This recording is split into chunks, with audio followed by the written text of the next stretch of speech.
Graça e paz, amados. Mais uma vez estamos aqui. Vamos aprender um pouquinho sobre a parte de escatologia bíblica, que é o estudo do fim. Para isso, nós vamos aqui abordar o tema hoje dessa diferenciação que existe entre o céu e o seio de Abraão e o inferno. Essas três diferenças básicas. Aqui você pode perceber que nós temos uma ilustração, foi feita por mim mesmo, e o meu intuito é que você aprenda, você cresça e que alcance o desenvolvimento do conhecimento bíblico. Sugiro a você que procure livros bons. Ok, gente? Então, os nossos próximos vídeos também terão algumas ilustrações que servirão de base para o conhecimento das coisas de Deus. Claro, daquilo que está revelado.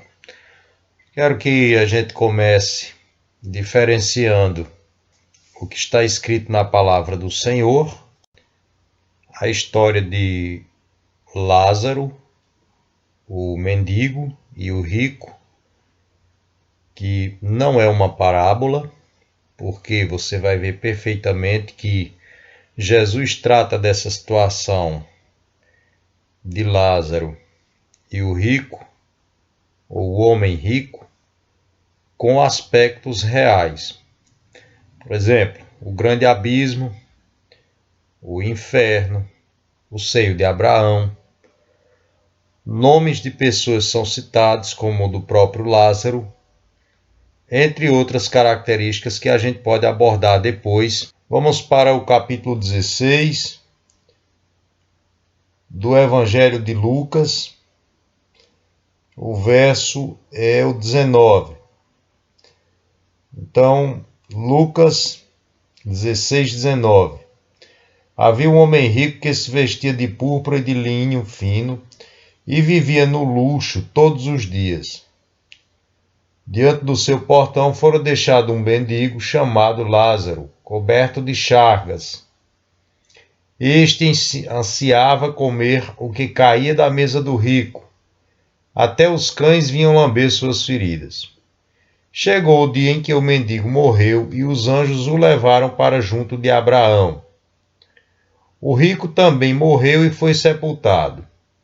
No Hades, onde estava sentado atormentado, ele olhou para cima e viu Abraão de longe, com Lázaro ao seu lado.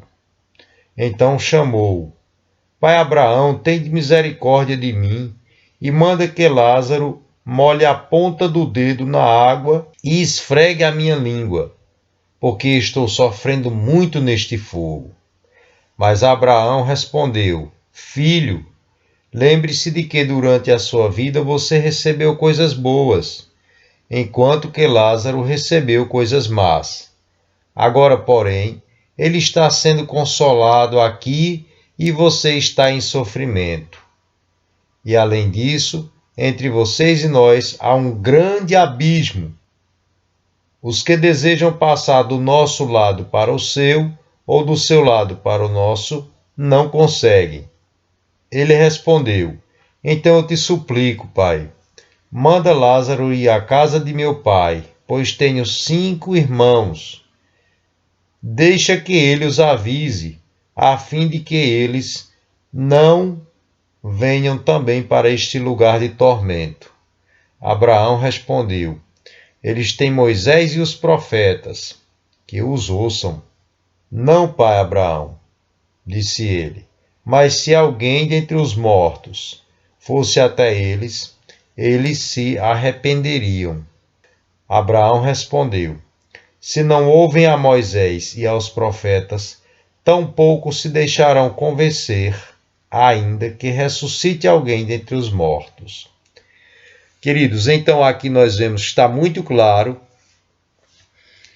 que nessa história, contada nada mais nada menos do que pelo próprio Jesus Cristo. Em Efésios capítulo 4, dos versos 8 ao 10.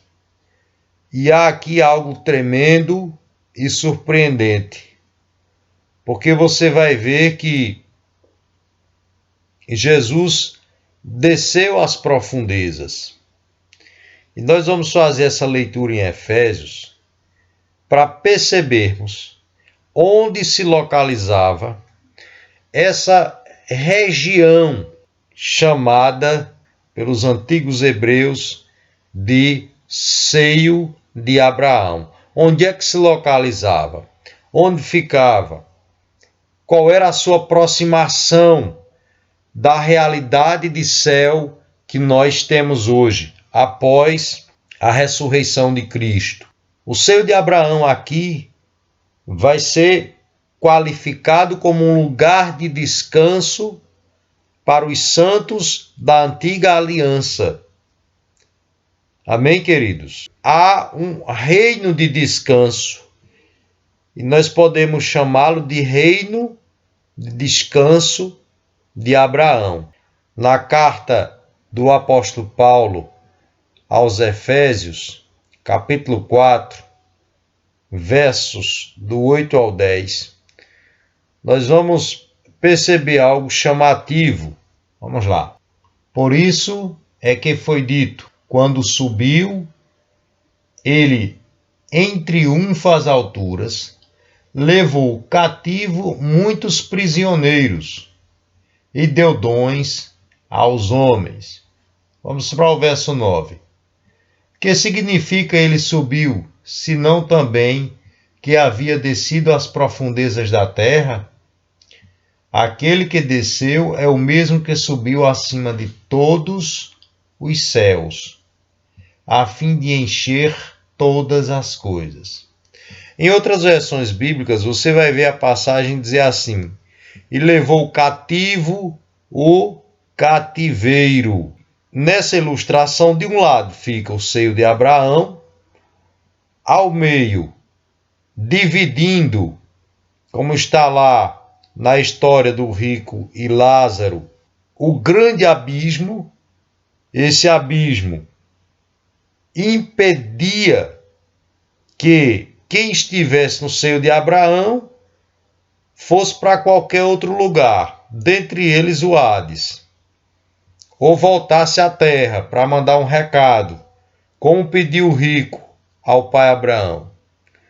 Do outro, o inferno, que também da mesma forma era impedido pelo grande abismo de lançar pessoas para qualquer outro lugar, inclusive de vir para a terra. Então, queridos irmãos, aqui nós temos essa dimensão. Esse grande abismo ficava mais ou menos ao centro, de um lado o seio de Abraão, de outro o inferno. Amém? Então, o seio de Abraão, nós vamos ver que foi aquela parte que está escrito na palavra do Senhor, na carta aos Efésios, que foi tirada das profundezas por Jesus. Então Jesus pegou os justos da antiga aliança e os transportou para o céu. Por isso que o verso vai dizer que ele levou cativo os prisioneiros, ou cativo o cativeiro. Acabamos de ler isso na carta de Paulo aos Efésios, capítulo 4, versos do 8 ao 10. A ideia aqui é que o paraíso, na visão dos antigos, na perspectiva antiga, ficava nas partes inferiores. Nós vimos no texto, aqui na carta aos Efésios, eu estou com uma Bíblia, apenas o que separava na parte de baixo. Aqui nós temos uma linha, eu coloquei essa linha para indicar que somente depois da morte e ressurreição de Jesus. Vejam, aqui está a cruz indicando. Depois dessa morte de cruz e ressurreição de Jesus, aí sim o paraíso passa a ter uma nova dimensão, que é a que nós vivenciamos hoje. Veja, aqui eu tenho um quadro que mostra a ideia das profundezas, as partes inferiores, e aqui eu vou ter exclusivamente o céu. Então, queridos, depois da ressurreição de Cristo, da vitória na cruz, você vai perceber bem direitinho que a direção da alma do homem mudou de lugar. Amém? Você pode perceber que antes, aqui nós temos essa linha, a pessoa era justa, era boa, foi temente ao Senhor, obediente, morria. Ela ia descansar em um lugar protegido chamado Seio de Abraão, que não poderia ser atingido pelo inferno, nem pelo diabo, e estava separado pelo grande abismo que está aqui em Evangelho de Lucas, capítulo 16, versos 19 ao 31. Na carta de Paulo aos Efésios, a gente percebe que vai se falar que o Senhor desceu a lugares mais profundos, a profundezas maiores, como dizem algumas versões. Se morreu em Cristo, nova criação é. A dimensão que se tem é justamente essa. Morreu, sobe, vai para o céu. A palavra do Senhor diz, em Eclesiastes, que o pó volta à terra e o espírito volta a Deus que o deu. Então, nós deixamos agora essa dimensão inferior, depois que Jesus Cristo ressuscitou, subiu. O Senhor levou os santos do seio de Abraão para a nova dimensão espiritual do homem, que é o céu. Os santos que habitavam aqui vêm para cá. Amém? Hoje a nossa relação é essa. O inferno nunca deixou de existir. Eu quero que você compreenda agora esse esquema. Depois nós vamos para os versículos. A imagem da cruz. Vocês vão vendo aqui a imagem da cruz. Ressurreição de Jesus. Aqui nós temos, levou cativo o cativeiro, como já falei antes. Agora, o paraíso depois da ressurreição de Jesus não é mais aqui, passa a ser aqui. Não é mais na parte de baixo, passa a ser na parte de cima.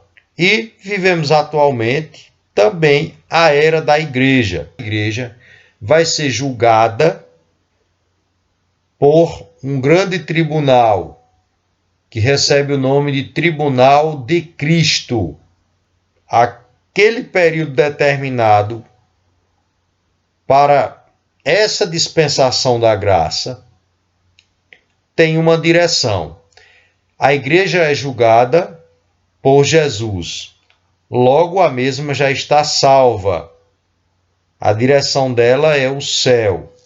Nós temos aqui as setinhas indicando e mostrando que esse período que nós vivemos hoje é exclusivamente da graça de Deus. Só se perde quem quiser. Quem não quiser mesmo ir para o céu, quem não quiser receber Jesus, quem fizer como fez aquele homem rico que rejeitou o reino de Deus e foi parar no inferno.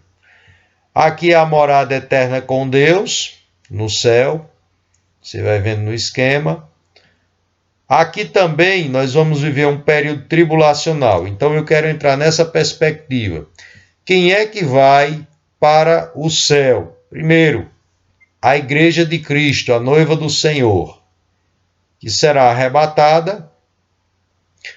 Os santos da era da graça, ou seja, após a morte na cruz e ressurreição de Jesus, vão ser arrebatados e em seguida se encontrarão em ares celestiais com ele. Eu quero que você preste bem atenção, porque nós falamos muito na ideia da volta de Jesus. Tudo para nós é a volta de Jesus, a volta de Jesus. Mas é bom percebermos que antes de Jesus voltar, ele vai nos encontrar nos ares. A igreja será arrebatada e se encontrará em ares celestiais. E a Bíblia não fala em terceira vinda de Jesus, somente na segunda. Então nós tivemos a primeira vinda, que já aconteceu, ele veio como um cordeiro. Nós temos agora a perspectiva de Jesus ter um encontro conosco nos ares celestiais, que é quando acontecerá o arrebatamento da igreja e a ressurreição dos santos da era da graça. E quem mais vai para o céu ter morada eterna com Deus? Os mártires da tribulação. Que a tribulação é um período de 7 anos em que metade, como está lá na profecia do livro do profeta Daniel, metade ou 3 anos e meio, que é traduzido por 3 dias e meio, chamamos de princípio das dores, porque está na Bíblia. E a outra parte, que é chamada de grande tribulação, vai corresponder ao período dos outros 3 anos e meio ou 3 dias e meios. E mesmo na grande tribulação, no grande período tribulacional, haverão salvos. Quem serão os salvos que vão para o céu no período tribulacional? Aquelas pessoas que não se deixaram induzir, nem deixaram-se levar ou passaram a obedecer à besta. Aquelas pessoas que rejeitarem a besta, pregarem Jesus e se mantiverem fiéis à palavra do Senhor, esses vão para o céu. Eles são chamados de mártires da tribulação. Esse período tribulacional vai ser marcado por um governo de alianças com 10 reinos que será feita aqui na terra. Compreendemos que no dia que o anticristo pôr o pé no governo de Israel, a igreja do Senhor vai ser arrebatada. Isso não está ligado, o que eu falo, não está ligado àquela condição de dizer que a igreja vai ser arrebatada a tal dia. O arrebatamento da igreja é iminente, ou seja, vai acontecer de repente. Não há hora marcada para isso acontecer. Ou melhor, não há mês, nem ano, nem dia, nem década. Sabemos que vai acontecer. Agora, quando? Só o Senhor sabe. Então, gente, os mártires da tribulação, do período tribulacional, também vão para o céu. Os santos do seio de Abraão, a igreja do Senhor e os mártires da tribulação vão para o céu. Por quê? Porque está escrito na palavra. No próximo vídeo nós vamos abordar mais os versículos, porque já estamos com bastante tempo aqui.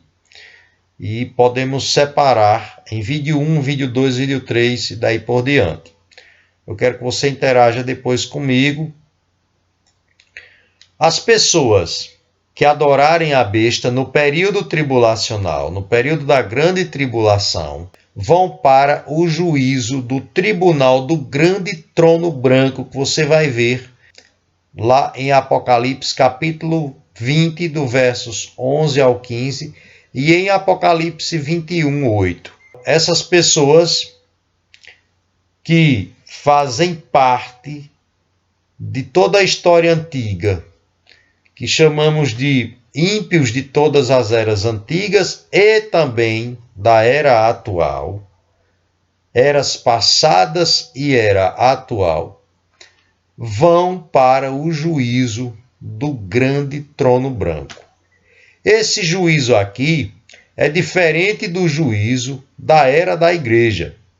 O tribunal da era da igreja, que é o tribunal de Cristo, é para salvação. Nele não há condenação. Agora, o juízo do tribunal do grande trono branco, que está descrito em Apocalipse 20, 11, 21, 8, onde a palavra vai dizer que ficarão de fora do reino de Deus uma série de pessoas praticantes de coisas erradas. Aí sim, esses não têm mais saída. Eles vão ser julgados para condenação porque não têm parte na primeira ressurreição. Amém, queridos? Essa dimensão de inferno nas profundezas perdura ainda nos dias de hoje, ela continua. As pessoas serão julgadas e lançadas no lago de fogo e enxofre, junto com Satanás, como nós já sabemos através da palavra de Deus, o que está em Apocalipse. Em Apocalipse capítulo 1, verso 18, você vai ver que está escrito: sou aquele que vive, estive morto, mas agora estou vivo, para todo o sempre. E tenho as chaves da morte e do Hades. Isso aqui foi o Cordeiro, Jesus falando ao apóstolo João, e nós sabemos que ele diz aqui que tem as chaves na mão. Há uma interpretação errada desse versículo, equivocada, que diz que ele foi lá e tomou de Satanás essa chave. Interessante lembrar que aqui Jesus utilizou o verbo ter. Eu tenho as chaves. Não é que ele havia perdido as chaves. Se Satanás tivesse o poder da chave da morte e do inferno, nenhum de nós estaríamos mais nessa terra. Porque ele teria poder para levar tudo, trancar no inferno quem quisesse. E para finalizar esse texto, nem o inferno é de Satanás, porque ele será aprisionado lá um dia. No vídeo 2 a gente vai trabalhar mais essa perspectiva a partir de versículos bíblicos. Presta atenção, gente, que eu quero que vocês percebam: o grande abismo separava o inferno do seio de Abraão. O seio de Abraão ficava nas partes inferiores, assim como o Hades também. O seio de Abraão era um lugar de descanso, era um lugar de proteção, era um reino de Abraão. O grande abismo fazia essa separação. A dimensão de inferno continua nas profundezas, mas a dimensão de céu mudou em escala geográfica. Se antes ela era nas partes inferiores, depois da ressurreição de Jesus Cristo, passando pela vitória sobre a cruz, a perspectiva agora é de céu na parte vertical, parte de cima, não mais parte de baixo. Você aprendendo isso, já vai dar uma avançada muito boa na questão do seu conhecimento. Então, fique na paz do Senhor Jesus Cristo, guiados pela ação da palavra. Vai continuar trazendo essas perspectivas para o conhecimento bíblico, e aí nós vamos continuar no próximo vídeo. Muito obrigado por sua atenção. É algo que nos enriquece. Só para completar, eu esqueci de falar sobre o trono de Abraão, que é um juízo também, mas aí nós deixamos para o próximo vídeo.